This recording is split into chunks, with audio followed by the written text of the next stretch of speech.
wheels were designed for Class 7 because there just wasn't availability. But as we have studied, we have found that the F-150, particularly the Raptor models, is a huge target area, and then UTVs have recently come onto the market. This is a really strong area.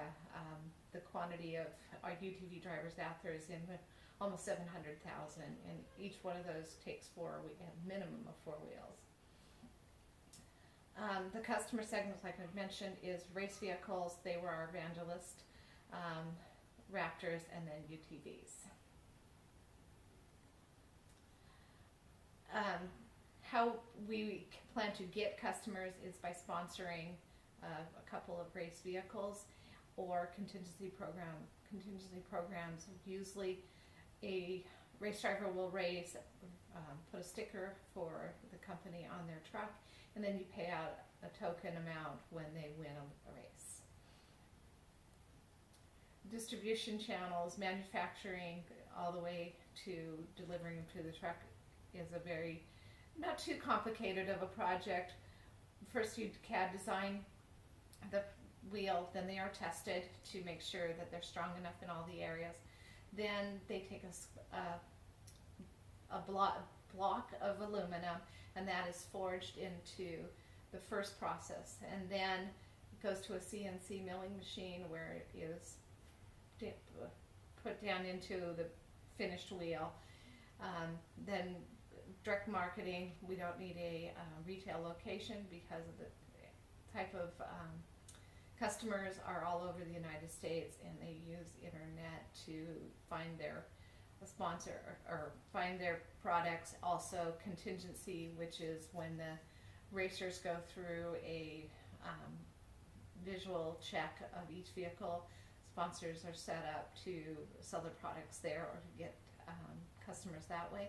We would need to be at races to get customers. Our key partners are CAD designer, the aluminum supplier, the first stage miller, the second stage miller, their salesperson, and a shipping company.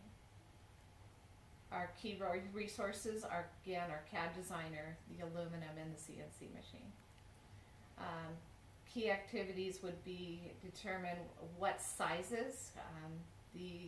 There are some very standard sizes, but we would need to determine which wheels we want to do. The costs, building the wheels are fairly expensive, and so key is to get the prices down. Revenues, the race wheel is our niche market, and they're more willing to pay a little higher price for the wheels. RTV or the UTVs, they're a little bit on a more tighter budget, so they tend to want to pay less.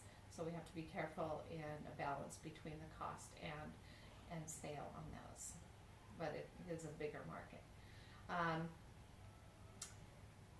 A lot of racers are on pretty tight budgets, so it's important to keep the costs down, and that's an area we're still working on.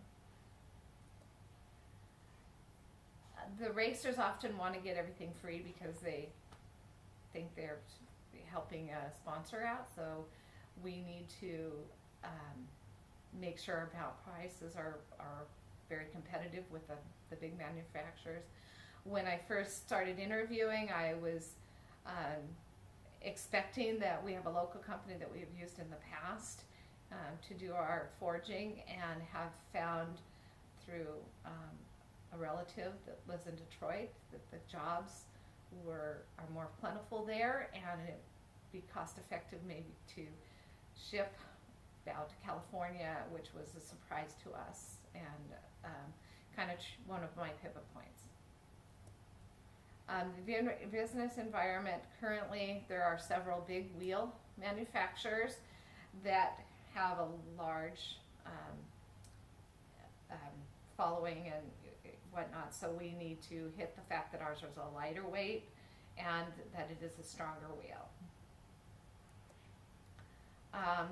The strengths are that the wheels are strong, they're lightweight, they're functional, and Dan is a 14-time Class 7 championship and has a winning record, and people like to buy the products of champions. Weaknesses is getting bulk orders in. We need the resources to be able to do the bulk orders. Opportunities is moving the manufacturing to Detroit, and threats are these large distributors who are currently a huge market. Again, the big significant pivots were UTVs is a huge market. We weren't expecting that, but on the flip side of that, they also want a cheaper product. And then the second thing is moving possibly manufacturing to Detroit. Thank you for your time.